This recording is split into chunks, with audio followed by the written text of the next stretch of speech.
नमस्कार सर्वांना, नंदिनीज किचन चॅनलवर तुमचं सर्वांचं मनपूर्वक स्वागत। तर आज मी मस्त अशी थंडगार ही बनणार आहे सरबत। तरी ते कल्याणी पेप्सी आणली होती आणि ती मस्त अशी 4 पुड्या आणल्या आणि ते आता कट करते।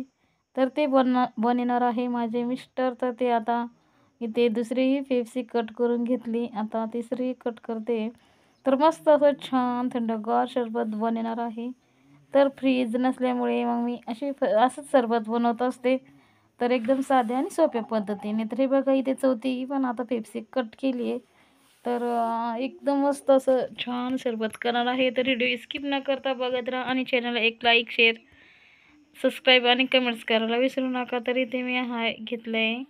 तर फोडून बघते तर त्या काय फुटत नव्हत्या। तर आता मी इथे म्हणजेच माझ्या मिस्टरांना आता इथे लिंबू पिळला आहे।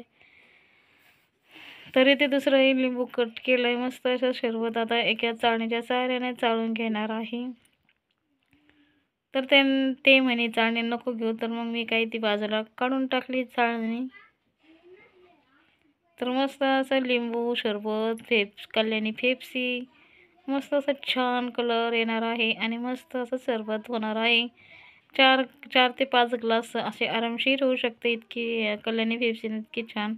तर हे बघा आता इथे पाणी टाकत होते मिस्टर आणि ते म्हणे मला माझ्याच हाताने सरबत करायचं। तर तुम्ही बघा, मग त्याच्यामुळेच म्हटलं आज तरी आपण हा व्हिडिओ तरी शेअर करूया। तर म्हणून मग मी व्हिडिओ शेअर केला।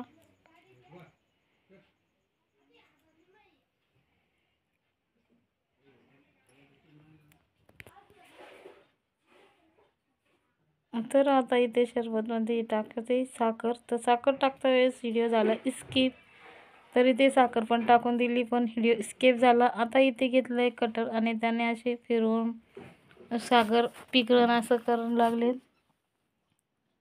तर मस्त असं सरबत होणार आहे तयार।